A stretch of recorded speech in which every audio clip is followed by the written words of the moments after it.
गांधी कौन सा गांधीवाद पर चल रहे हैं। इन दिनों उत्तराखंड में भले ही बेमौसम बरसात ने तापमान को ठंडा किया हो, लेकिन नेताओं की बयानबाजी से सियासी पारा हर वक्त गर्म रहता है। अब इस सियासी पारे को गर्म करने का काम किया है उत्तराखंड के पूर्व मुख्यमंत्री त्रिवेंद्र सिंह रावत ने।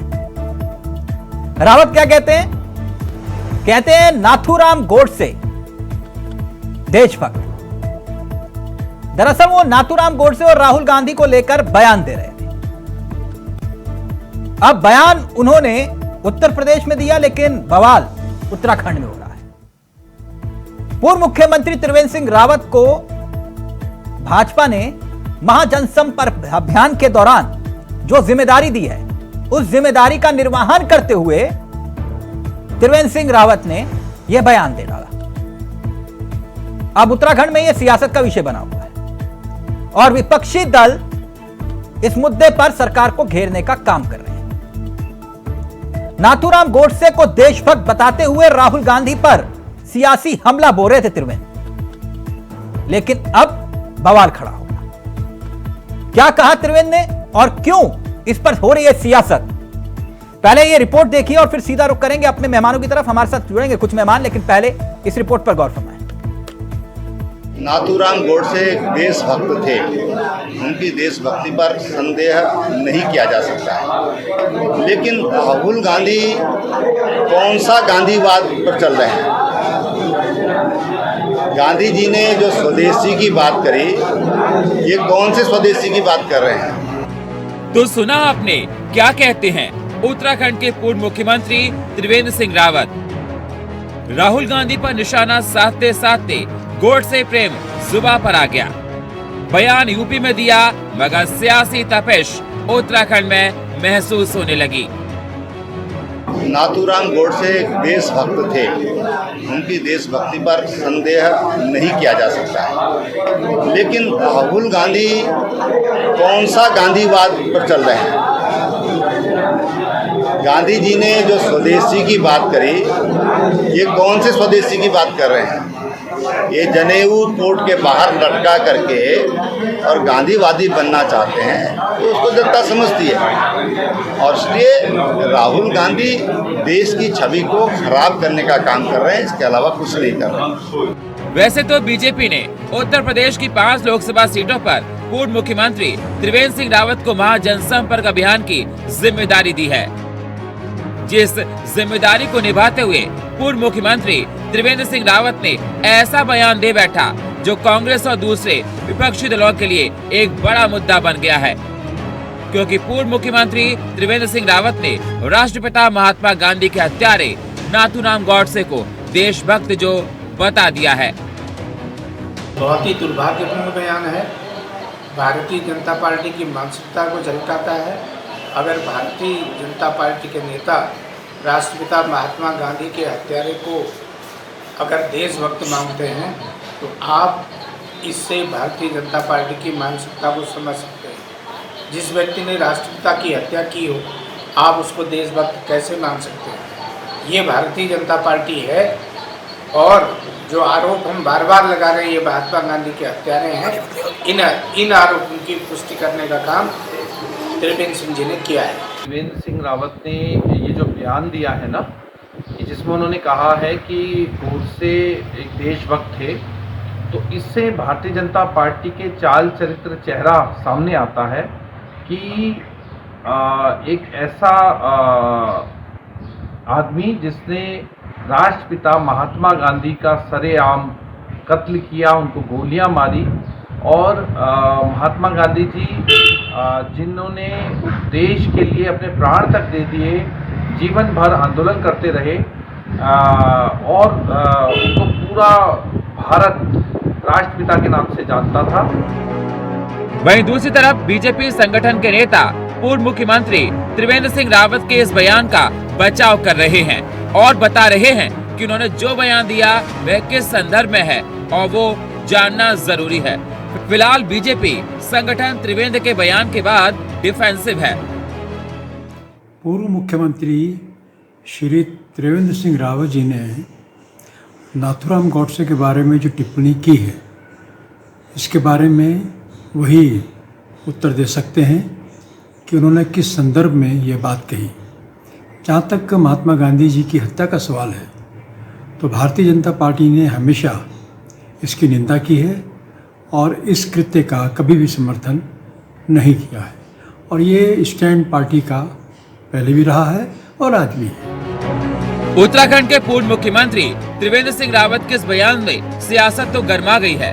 विपक्षी दलों को भी एक बार फिर ये कहने का मौका मिल गया है कि बीजेपी हमेशा चुनाव से पहले इस तरह की बयानबाजी और कार्य करती है, जो चुनाव में जातियों और धर्मों को बांटने का काम करती है, ताकि बीजेपी उसका लाभ उठा सके। देहरादून से अभय कैथुरा की रिपोर्ट, इंडिया वॉइस। तो त्रिवेंद्र सिंह रावत के इस बयान के बाद सियासी तूफान उत्तराखंड में इस वक्त महसूस हो रहा है। कांग्रेस और आम आदमी पार्टी यानी समूचा विपक्ष सवाल खड़े कर रहा है भाजपा की विचारधारा पर। क्या त्रिवेंद्र सही कह रहे हैं? और अगर हां तो बीजेपी डिफेंसिव क्यों है? सीधा रुख करेंगे अपने मेहमानों की तरफ। आपको बता दें, हमारे साथ जो मेहमान जुड़ रहे हैं वो आपकी स्क्रीन पर आ चुके हैं। वीरेंद्र बिष्ट जी हमारे साथ जुड़ गए हैं, उत्तराखंड बीजेपी के अनुभवी चेहरे हैं। शीशपाल जी हमारे साथ जुड़ गए हैं, कांग्रेस के अनुभवी चेहरों में से एक हैं। और साथ ही साथ हमारे साथ आम आदमी पार्टी के चेहरे राजेश बिष्ट जी भी जुड़ गए हैं। आप सभी का बहुत बहुत स्वागत है। मैं इस चर्चा की शुरुआत करूं, आज इत्तेफाक हो गया। जैसे शीशपाल जी, हरीश रावत जी को लेकर एक बार मैंने कहा कि आगे रावत, पीछे रावत, दाएं रावत, बाएं रावत, जहां देखो सिर्फ हरीश रावत। आज मैं देख रहा हूं वीरेंद्र बिष्ट जी, शीशपाल बिष्ट जी और राजेश बिष्ट जी। आज बिष्ट जी दिखाई दे रहे हैं। यही है उत्तराखंड। खैर, मैं वीरेंद्र जी, इस चर्चा की शुरुआत आपसे करना चाहूंगा। ये गॉडसे देशभक्त है क्या? सुना आपने त्रिवेंद्र जी जो कह रहे हैं? तिलक जी, मैंने सुन लिया है और आपने जो हमारे भाजपा के नेता है उनका बयान भी सुना होगा जी, और यही बयान मैं भी देने जा रहा हूँ। हाँ। जहाँ तक महात्मा गांधी जी के हत्या करने का प्रश्न है, जिन्होंने हत्या करी है, हाँ। उन्हें कभी भी भारतीय जनता पार्टी ने अपनाया नहीं है, ना ही उनका कोई सम्मान किया है, ना ही उन्हें उनकी हत्या को सही माना है। उस हत्या की हमेशा निंदा करी है। और भारतीय जनता पार्टी कभी भी गॉडसे को कभी भी नहीं कहा कि वो देशभक्त थे। हमेशा यही कहा कि उन्होंने गांधी जी की हत्या करी है, वो एक हत्यारे रहे हैं। इस बात को हमने स्वीकार किया। जहां तक उनका बयान है त्रिवेंद्र जी का, उन्होंने कहा मैंने गॉडसे को पढ़ा है। हत्या से पहले जो उनका जीवन काल रहा होगा, जब उन्होंने महात्मा गांधी जी की हत्या करी, नहीं, आप गॉडसे देशभक्त हैं, मानते हैं? होगी। देखिए, मैं नहीं मानता हूं और मैं इस बात को कह रहा हूं कि मेरी पार्टी ने उनकी हत्या की हमेशा निंदा करी है। लेकिन वो कह रहे गॉडसे देशभक्त थे। कभी भी आपके नेता कह रहे पूर्व मुख्यमंत्री हैं वो कह रहे हैं गॉडसे देशभक्त थे। तिलक जी, भारतीय जनता पार्टी कभी भी महात्मा गांधी राष्ट्रपिता के हत्यारों के साथ खड़ी नहीं रही है। हमेशा भारतीय जनता तो पार्टी फिर त्रिवेंद्र जी का ये गॉडसे प्रेम का मायना क्या है? वो क्यों गॉडसे प्रेम का इजहार कर रहे हैं? नहीं, देखिए, उन्होंने क्या पढ़ा और गॉडसे के बारे में किस संदर्भ में उन्होंने कहा, निश्चित रूप से वो बेहतर बता सकते हैं। लेकिन मैंने पार्टी का नहीं, आपने तो सर सुना ना, वो कह रहे हैं गॉडसे देशभक्त है। मैं तभी आपसे पूछ रहा हूं।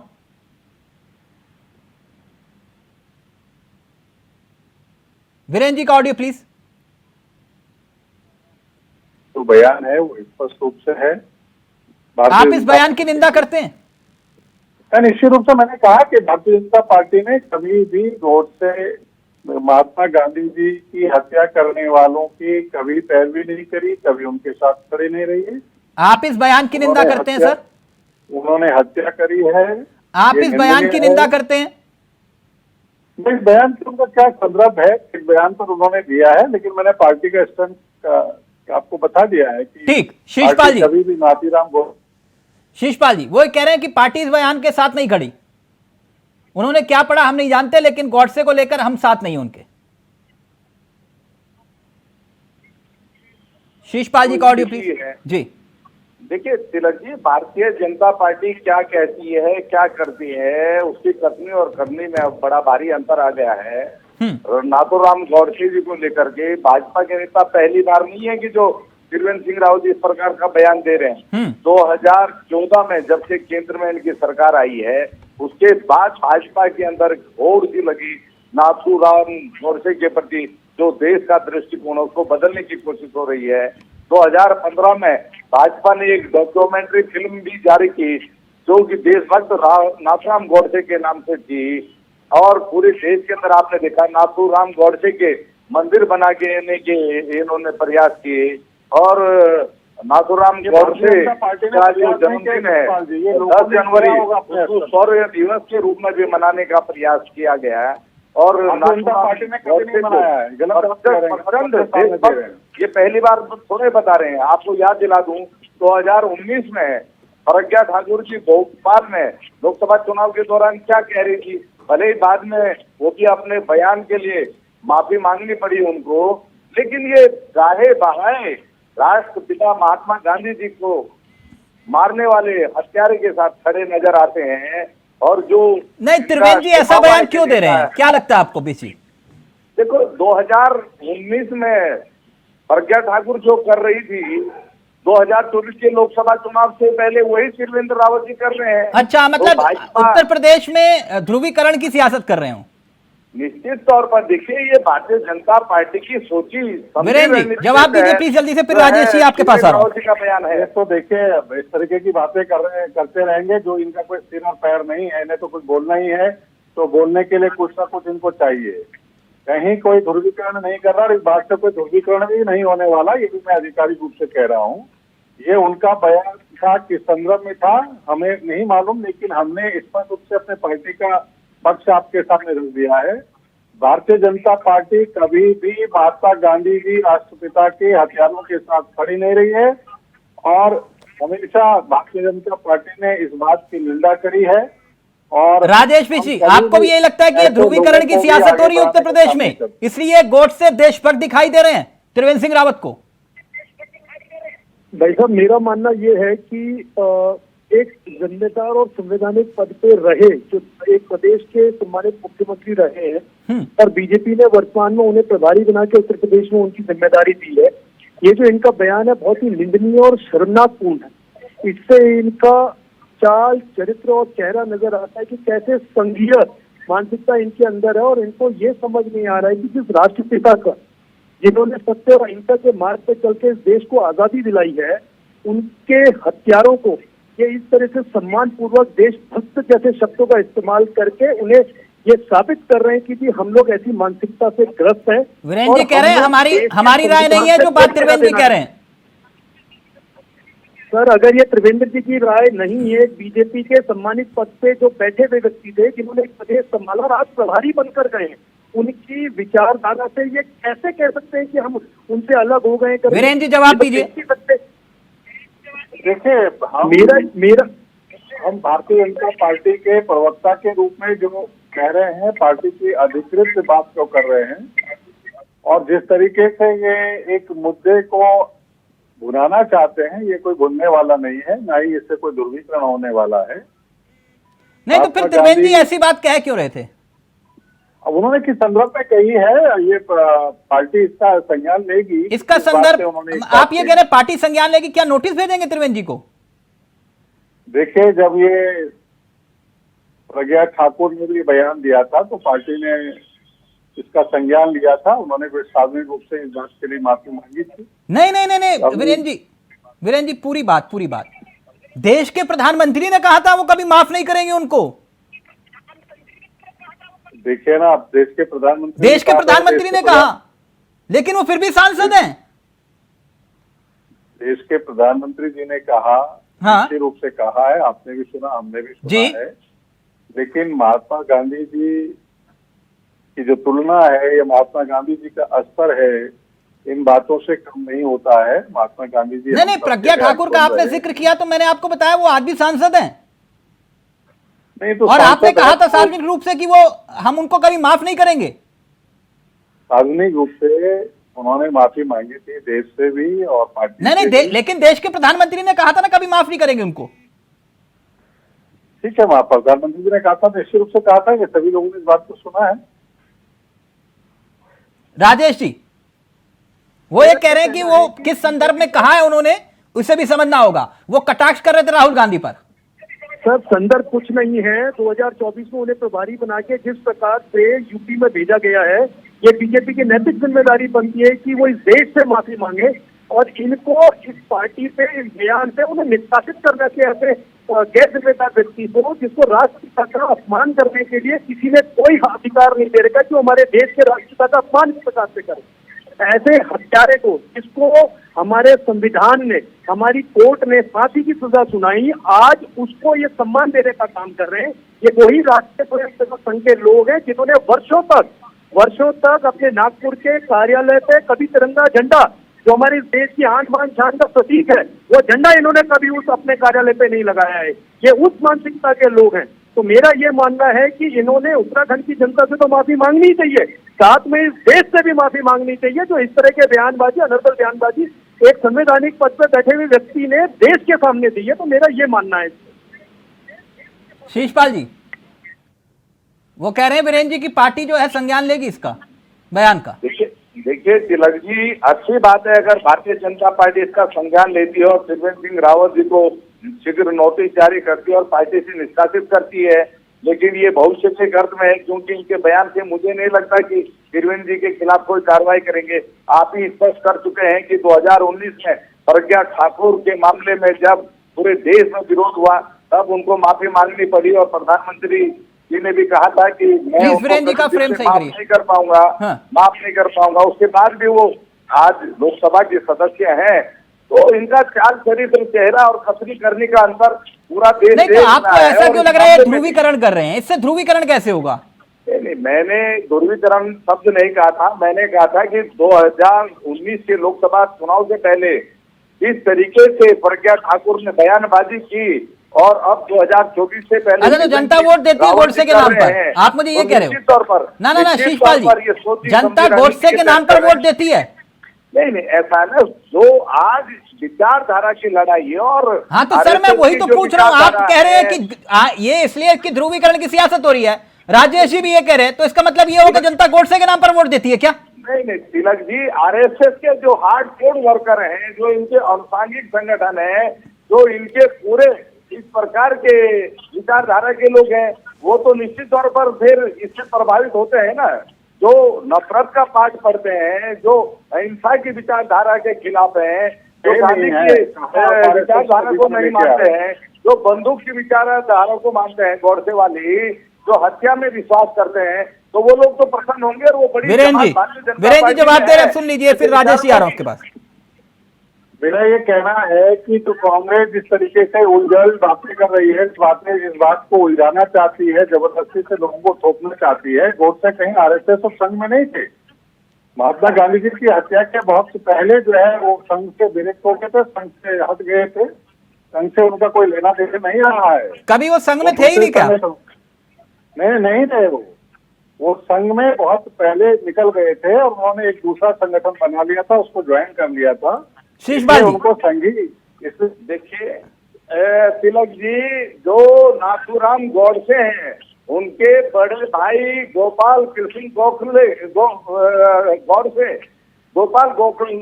तो उन्होंने कहा, गोडसे ने कहा कि आरएसएस नाथूराम गोडसे से पल्ला झाड़ना चाहती है।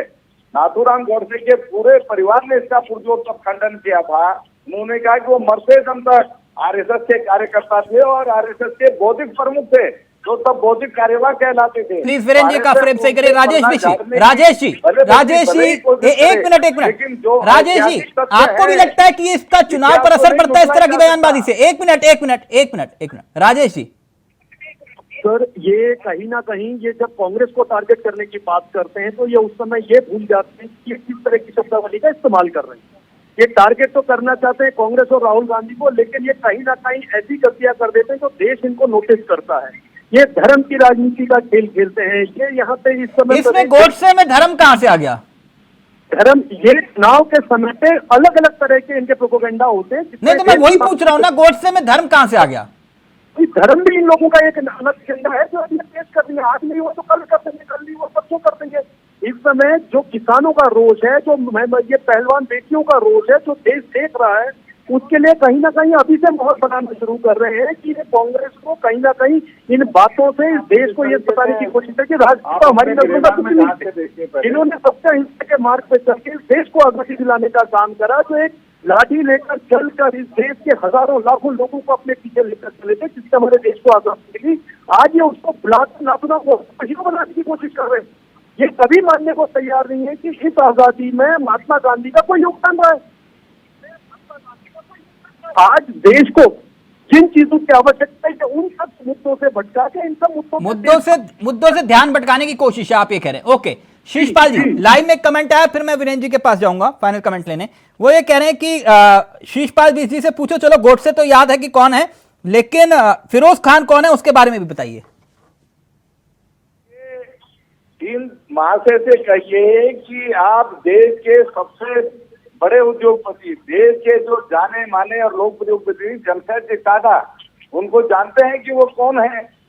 अगर ये उनको जान जाएंगे तो फिरोज गांधी को भी जान जाएंगे। और इस प्रकार के अनर्गल जो ऑक्सफोर्ड यूनिवर्सिटी के बयान है वो नहीं देंगे। उस प्रकार नहीं, वो लाइव में कमेंट है, मैंने तभी आपसे पूछा। वो कह रहे हैं कि शीशपाल जी को बताना चाहिए फिरोज खान कौन है। जमशेदजी टाटा की देशभक्ति पर अगर इनको संदेह है, स्मृति ईरानी की देशभक्ति पर अगर इनको संदेह है, तब जाकर के फिरोज गांधी जी पर सवाल करें। वो कह रहे हैं फिरोज खान कौन है, बता दीजिए। नहीं, मैंने बता दिया उनको कि जो जमशेदजी टाटा है, जो स्मृति ईरानी है, वही जमशेदजी टाटा है। जमशेदजी टाटा इस देश के लाल हैं, तो फिरोज गांधी भी इस माटी के लाल हैं। वो भी उसी वर्ग से आते हैं जिस वर्ग से वीरेंद्र जी, दो छोटे छोटे सवाल आपसे। क्या त्रिवेंद्र सिंह रावत को अपने बयान पर माफी मांगनी चाहिए, लगता है आपको? देखिए, भारतीय जनता पार्टी की जो नीति है, जो भारतीय जनता पार्टी का विचार है। वीरेंद्र